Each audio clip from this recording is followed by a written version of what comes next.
परिवर्तनी एकादशी, जिसे जलझूलनी एकादशी, पद्मा एकादशी भी कहते हैं। इस एकादशी व्रत की कथा सुनने से सभी पाप संकट कट जाते हैं, मनोकामनाओं की पूर्ति होती है और वैकुंठ लोक की प्राप्ति होती है। श्रद्धा और प्रसन्न चित्त से इस कथा को जरूर सुनिए। भगवान श्री लक्ष्मी नारायण की जय। एक बार पांडुनंदन अर्जुन ने भगवान श्री कृष्ण से कहा, हे माधव, भादो की शुक्ल पक्ष की एकादशी का क्या नाम है और उसके व्रत का विधान क्या है? उस एकादशी के उपवास को करने से किस प्रकार की प्राप्ति होती है फल की? अर्जुन कहते हैं, हे माधव, कृपा कर यह सब समझा कर कहिए। तब श्री कृष्ण जी ने कहा, हे पार्थ, भाद्रपद माह के शुक्ल पक्ष की एकादशी को परिवर्तनी एकादशी कहते हैं। इस एकादशी की कथा को सुनने मात्र से ही सभी पापों का नाश हो जाता है और मनुष्य स्वर्ग का अधिकारी बन जाता है। इस एकादशी की कथा से नीच पापियों का भी उद्धार हो जाता है। यदि कोई धर्म पारायण मनुष्य एकादशी के दिन मेरी पूजन करता है तो मैं उसको संसार की पूजा का फल देता हूँ। जो मनुष्य मेरी पूजा करता है उसे मेरे लोक की प्राप्ति होती है, इसमें तनिक भी संदेह नहीं है। जो मनुष्य इस दिन मेरा कमल से पूजन करता है वे अवश्य ही मेरे समीप आता है। जो मनुष्य इस एकादशी के दिन भगवान श्री वामन की पूजा करता है वह तीनों देवता अर्थात ब्रह्मा विष्णु महेश की पूजा करता है। हे अर्जुन, जो मनुष्य इस एकादशी का उपवास करते हैं उन्हें इस संसार में कुछ भी करना शेष नहीं रहता। इस एकादशी के दिन भगवान विष्णु करवट बदलते हैं, इसीलिए इसे परिवर्तनी एकादशी कहते हैं। यह सुनकर अर्जुन ने कहा, जनार्दन, आपके वचनों को सुनकर मैं भ्रम में पड़ गया हूँ कि आप किस प्रकार सोते हैं तथा करवट बदलते हैं। आपने बलि को क्यों बांधा? वामन रूप धारण करके लीलाएं की क्यों?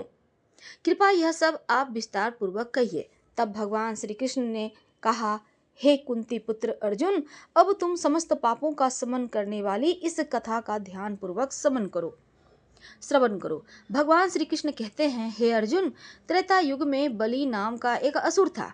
वह अत्यंत भक्त, दानी, सत्यवादी, ब्राह्मणों की सेवा करने वाला था। वह सदा यज्ञ तप आदि किया करता। अपनी इसी भक्ति के प्रभाव से वह स्वर्ग में देवेंद्र का स्थान पर राज्य करने लगा।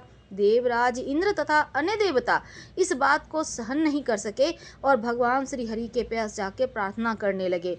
अंत में मैंने वामन रूप धारण किया और तेजस्वी ब्राह्मण बालक के रूप में राजा बलि पर विजय प्राप्त की। यह सुनकर अर्जुन ने कहा, हे प्रभु, आपने उस बलि को किस प्रकार जीता?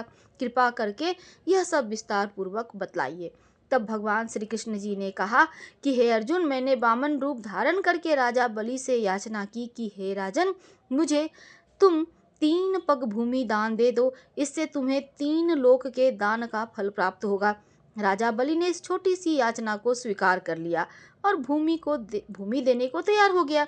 जब उसने मुझे वजन दे दिया तब मैंने अपना आकार बढ़ाया और भूलोक में पैर, भुवनलोक में जंघा, स्वर्गलोक में कमर, महलोक में पेट, जनलोक में हृदय, तपलोक में कंठ और सत्यलोक में मुख रखकर अपने शीर्ष को ऊंचा उठा लिया। उस समय सूर्य, नक्षत्र, चंद्र, इंद्र और अन्य देवता मेरी स्तुति करने लगे। तब मैंने राजा बलि से पूछा कि हे राजन, अब मैं तीसरा पग कहाँ रखूं? इतना सुनकर राजा बलि ने अपना शीश नीचे कर दिया। तब मैंने अपना तीसरा पग उसके शीर्ष पर रख दिया और इस प्रकार देवताओं के हित के लिए मैंने अपने उस असुर भक्त को पाताल लोक में पहुंचा दिया। तब वह मुझसे विनती करने लगा। तब मैंने कहा कि हे बलि, मैं सदैव तुम्हारे साथ रहूंगा। भादो माह के शुक्ल पक्ष की परिवर्तनी नामक एकादशी के दिन मेरी एक प्रतिमा राजा बलि के पास रहती है और एक क्षीरसागर में शेष नाग पर शयन करती रहती है। हे अर्जुन, दान करने के उपरांत मनुष्य को अभिमान नहीं करना चाहिए। राजा बलि ने अभिमान किया और पाताल को चला गया। इससे इस बात का भी बोध होता है अति हर कार्य के लिए बुरी होती है। एक अन्य कथा के अनुसार सूर्य वंश में मंधाता नामक चक्रवर्ती राजा हुए।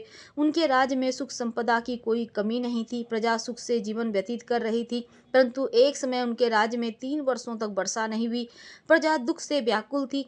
तब महाराज भगवान नारायण की शरण में जाते हैं और उनसे अपनी प्रजा के दुख दूर करने की प्रार्थना करते हैं। राजा भादो माह के शुक्ल पक्ष की एकादशी का व्रत रखते हैं। इस प्रकार व्रत के प्रभाव स्वरूप राज्य में वर्षा होने लगती है, सभी के कष्ट दूर हो जाते हैं, राज्य में पुनः खुशियों का वातावरण छा जाता है। जल झूलनी एकादशी यानी परिवर्तनी एकादशी के दिन जो व्यक्ति व्रत रखता है उसे भूमि दान करने और गौ दान करने के पश्चात मिलने वाले पुण्य फलों से अधिक शुभ फलों की प्राप्ति होती है। इसके बाद अर्जुन ने कहा, माधव अब आप मुझे एकादशी का महत्व और विधि बतलाइए। तब भगवान श्री कृष्ण कहते हैं, आज ही के दिन माता यशोदा ने जलाशय पर जाकर मेरे वस्त्र धोए थे, इसी कारण इसे जल झूलनी एकादशी कहते हैं। और कई स्थानों पर इस दिन भगवान को पालकी यानी डोली में ले जाया जाता है, इसीलिए इसे डोल ग्यारस भी कहते हैं। हे अर्जुन, अब इस एकादशी व्रत विधि बड़े ध्यान से सुनो। इस एकादशी व्रत का नियम पालन 10वीं तिथि की रात से ही शुरू कर देना चाहिए। ब्रह्मचर्य का पालन करना चाहिए। एकादशी के दिन सुबह स्नान करने के बाद साफ धुपले हुए कपड़े पहनकर भगवान वामन की प्रतिमा के सामने बैठकर व्रत का संकल्प लें।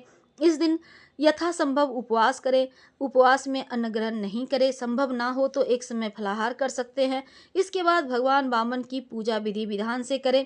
भगवान वामन को पंचामृत से स्नान कराएं।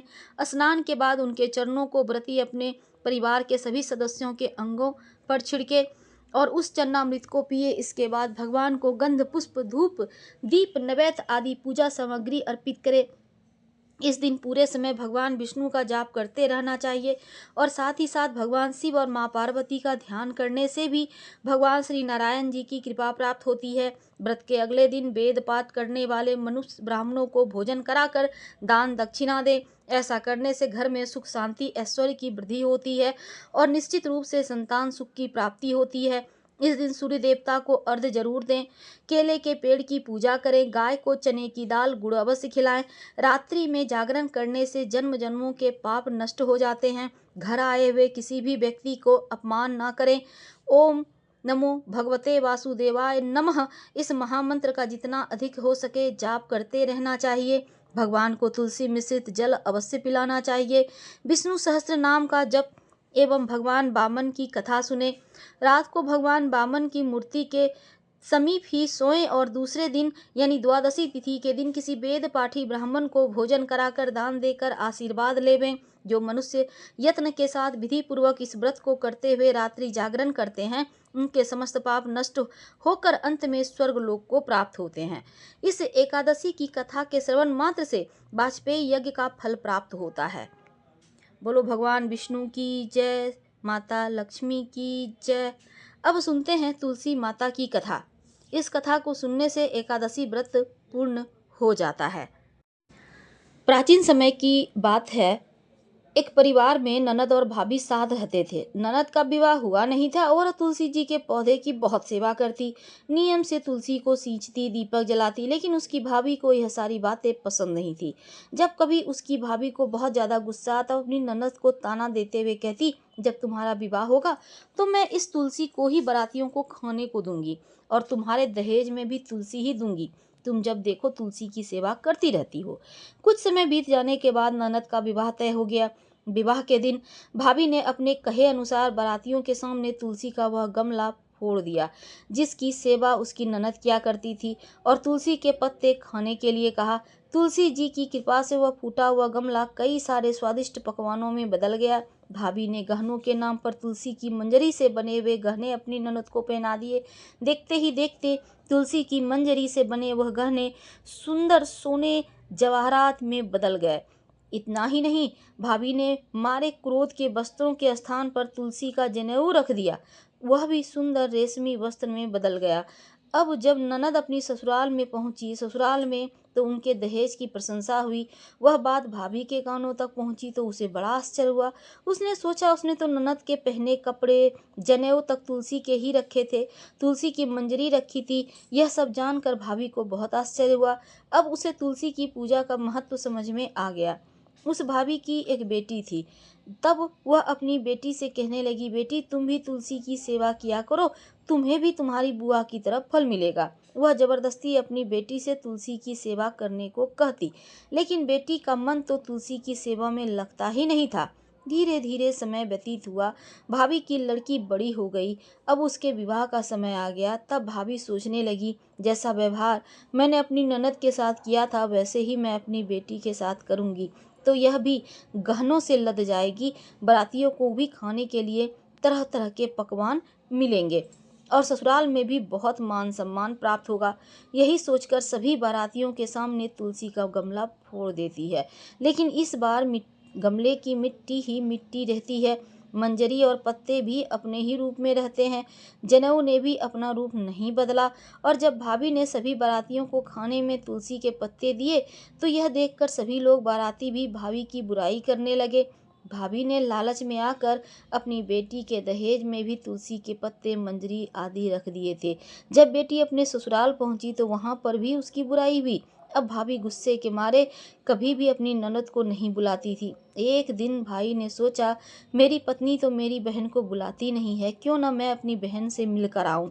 वह सोचकर उसने अपनी पत्नी से कहा, कुछ उपहार अपनी बहन के लिए ले जाने की बात कही। भाभी ने थैले में ज्वार भरकर कह दिया, यह लो, और कुछ नहीं है, तुम यही लेकर जाओ। तब भाई बहुत दुखी मन से अपनी बहन के पास चल दिया। रास्ते में वह सोचता रहा, कोई भाई भला अपनी बहन के लिए घर ज्वार लेकर कैसे जा सकता है। यही सोचता सोचता एक गौशाला के पास रुक गया और ज्वार का वह थैला उसने एक गाय के सामने पलट दिया। तभी एक ग्वाले ने यह सब देख लिया। तब ग्वाले ने आकर भाई से कहा, अरे आप गाय के सामने यह हीरे मोती सोना क्यों डाल रहे हो, इसे तो घास डालनी होती है। तब भाई ने मुड़कर देखा तो हैरान रह गया। फिर भाई ने ग्वाले को सारी बात बताई और धन लेकर खुशी खुशी अपनी बहन के घर चल दिया। दोनों भाई बहन एक दूसरे को देखकर बहुत प्रसन्न हुए। तब बहन ने तुलसी माता से सच्चे मन से प्रार्थना की और उसकी भाभी को सद्बुद्धि प्राप्त हो जाए और तुलसी माता की कृपा से उनके घर में सुख समृद्धि धन के भंडार भर जाए।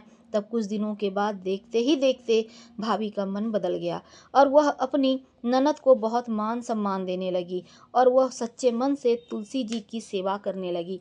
तुलसी माता की कृपा से उनके घर में सुख समृद्धि के भंडार भर गए। उनके घर में अब कलह कलेश नहीं होता था, सभी सुख से रहने लगे। प्रेम से बोलिए तुलसी माता की जय।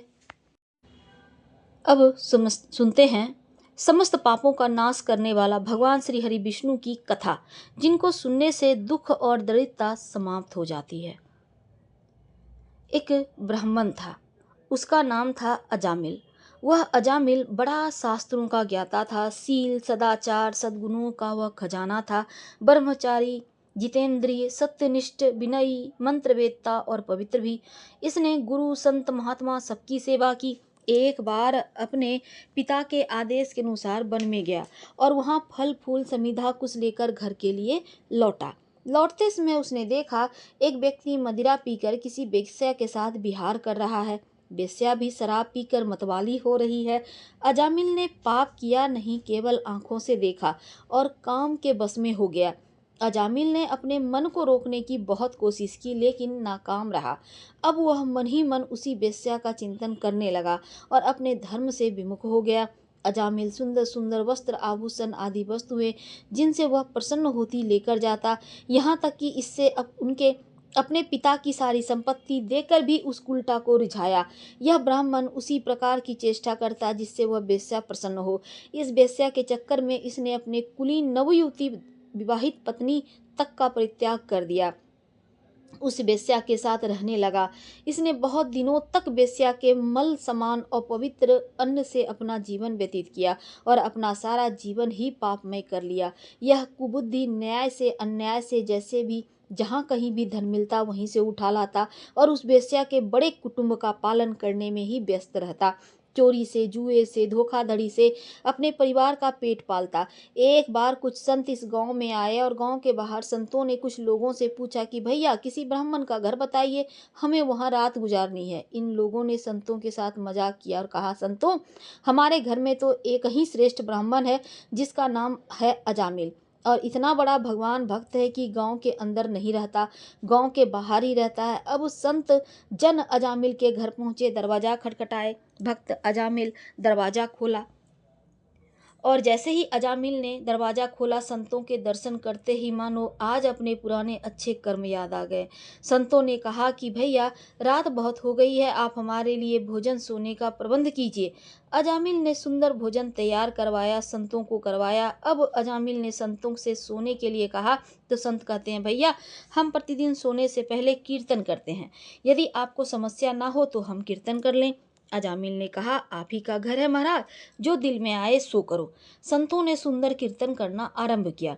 उस कीर्तन में अजामिल बैठा। सारी रात कीर्तन चला। अजामिल की आंखों से खूब आंसू गिरे, मानो आज आंखों से आंसू नहीं पाप धुल गए हैं। सारी रात भगवान का नाम लिया। जब सुबह हुई, संत जब चलने लगे तो अजामिल ने कहा, महात्माओं मुझे क्षमा कर दीजिए, मैं कोई भक्त वक्त नहीं हूँ, मैं तो एक महापापी हूँ। मैं वेश्या के साथ रहता हूँ, मुझे गांव से बाहर निकाल दिया गया है। केवल आपकी सेवा के लिए मैंने आपको भोजन करवाया, नहीं तो यही मुझसे कोई पाप तो नहीं हो गया, मुझसे बड़ा कोई पापी नहीं है। संतों ने कहा, अरे अजामिल, तूने यह बात हमें कल क्यों नहीं बताया? हम तेरे घर में रुकते ही नहीं। अब तूने मुझे आश्रय दिया है तो चिंता मत कर। ये बता, तेरे घर में कितने बालक हैं? अजामिल ने बता दिया, महाराज 9 बच्चे हैं और अभी ये गर्भवती है। संतों ने कहा कि इस बार जो तेरे संतान होंगी वो तेरे पुत्र होगा और तू उसका नाम नारायण रखना। जा, तेरा कल्याण होगा। संत जन आशीर्वाद देकर चले गए। समय बीतता गया, उसके पुत्र हुआ, उसका नाम रखा नारायण। अजामिल ने अपने पुत्र नारायण में बहुत आसक्त था। अजामिल ने अपना संपूर्ण हृदय अपने बच्चे नारायण को सौंप दिया। हर समय अजामिल कहता, नारायण भोजन कर लो, नारायण पानी पी लो, नारायण तुम्हारे खेलने का समय है, तुम खेल लो। हर समय नारायण नारायण कहता रहता। इस तरह 88 वर्ष बीत गए। वह अतिशय मूढ़ हो गया। उसे इस बात का पता ही नहीं चला कि मृत्यु मेरे सिर पर आ पहुंची है, और वह अपने पुत्र बालक नारायण के संबंध में ही सोचते विचारने लगा। इतने में अजामिल ने देखा कि उसे ले जाने के लिए यमराज के यमदूत आ गए हैं। वह नारायण नारायण पुकारने लगा। भगवान के पार्षदों ने देखा कि वह मरते समय हमारे स्वामी भगवान नारायण का नाम ले रहा है, उसके नाम का वह कीर्तन कर रहा है, अतः वे बड़े वेग से झटपट वहां आ पहुंचे। उस समय यमराज के दूत दासीपति अजामिल के शरीर में उससे सूक्ष्म शरीर को खींच रहे थे। विष्णु दूतों ने बलपूर्वक रोक दिया। उसके रोकने पर यमराज के दूतों ने उनसे कहा, अरे धर्मराज की आज्ञा का निषेध करने वाले, तुम लोग कौन हो? तुम किसके दूत हो? कहाँ से आए हो? और इसे ले जाने से हमें क्यों रोक रहे हो? जब यमदूतों ने इस प्रकार कहा, तब भगवान नारायण के आज्ञाकारी पार्षदों ने हंसकर कहा, यमदूतों, यदि तुम सचमुच धर्मराज के आज्ञाकारी हो तो हमें धर्म का लक्षण और धर्म का तत्व सुनाओ। दंड का पात्र कौन है? यमदूतों ने कहा, वेदों ने जिन कर्मों का विधान किया है वे धर्म है, और जिनका निषेध किया है वे अधर्म है। वेद स्वयं भगवान के स्वरूप हैं, वे उनके स्वाभाविक श्वास प्रश्वास स्वयं प्रकाश ज्ञान है, ऐसा हमने सुना है। पाप कर्म करने वाले सभी मनुष्य अपने अपने कर्मों के अनुसार दंडनीय होते हैं। भगवान श्री हरि विष्णु के पार्षदों ने कहा, यमदूतों, यह बड़े आश्चर्य और खेद की बात है कि धर्मज्ञों की सभा में अधर्म प्रवेश कर गया है, क्योंकि यहाँ निरपराध और अदंडनीय व्यक्तियों को व्यर्थ ही दंड दिया जाता है। यमदूतों, इसने कोटि कोटि जन्मों के पाप राशि को पूरा पूरा प्रायश्चित कर लिया है, क्योंकि इसने विवश होकर ही सही भगवान के परम कल्याणमय मोक्षप्रद नाम का उच्चारण तो किया है। जिस समय इसने नारायण इन 4 अक्षरों का उच्चारण किया, उसी समय केवल इतने से ही इस पापी के समस्त पापों का प्रायश्चित हो गया। चोर, शराबी, मित्रद्रोही, ब्रह्मघाती, गुरु पत्नीगामी, ऐसे लोगों का सत्संगी और स्त्री, राजा, पिता और गाय को मारने वाला, चाहे जैसा और चाहे जितना बड़ा पापी हो, सभी के लिए यही इतना ही सबसे बड़ा प्रायश्चित है कि भगवान के नामों का जप किया जाए, क्योंकि भगवान के उच्चारण से मनुष्य की बुद्धि भगवान के गुण लीला स्वरूप में रम जाती है। स्वयं भगवान की उसके प्रति आत्मीय बुद्धि हो जाती है। तुम लोग अजामिल को मत ले जाओ, इसने सारे पापों का प्रायश्चित कर लिया है, क्योंकि इसने मरते समय भगवान का नाम का उच्चारण किया। इस प्रकार भगवान के पार्षदों ने भगवान भागवत धर्म का पूरा निर्णय सुना दिया और अजामिल को यमदूतों के पास से छुड़ाकर मृत्यु के मुख से बचा लिया। भगवान की महिमा सुनने से अजामिल के हृदय में शीघ्र ही भक्ति का उदय हुआ। अब वह अपने पापों को याद करके बड़ा पश्चाताप करने लगा। अजामिल मन ही मन सोचने लगा, अरे मैं कैसा इंद्रियों का दास हूँ। मैंने एक दासी के गर्भ से पुत्र उत्पन्न करके अपना ब्रह्मत्व नष्ट कर दिया। यह बड़े दुख की बात है, धिक्कार है, मुझे बार बार धिक्कार है। मैं संतों के द्वारा निंदित हूँ, परमात्मा पापात्मा हूँ। मैंने अपने कुल में कलंक का टीका लगा दिया। मेरे माँ बाप बूढ़े और तपस्वी थे, मैंने उनका भी परित्याग कर दिया। मैं कितना कृतज्ञ हूँ।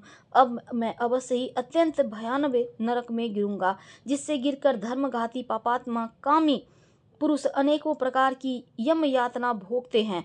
कहाँ तो मैं महाकपटी पापी निर्लज्ज और ब्रह्म तेज को नष्ट करने वाला, तथा कहाँ भगवान का वह परम मंगलमय नारायण नाम। सचमुच मैं तो कृतार्थ हो गया।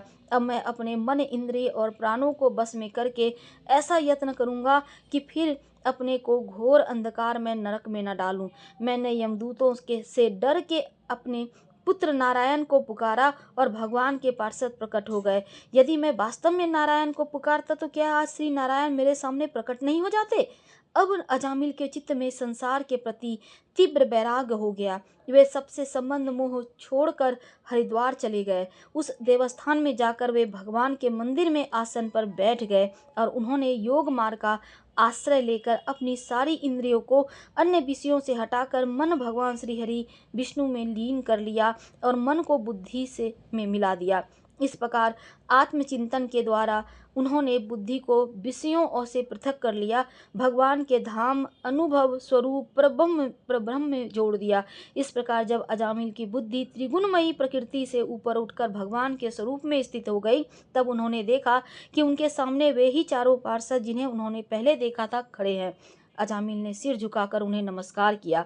उनका दर्शन पाने के बाद उन्होंने उस तीर्थ स्थान में गंगा के तट पर अपना शरीर त्याग किया। तत्काल भगवान के पार्षदों का स्वरूप प्राप्त कर लिया।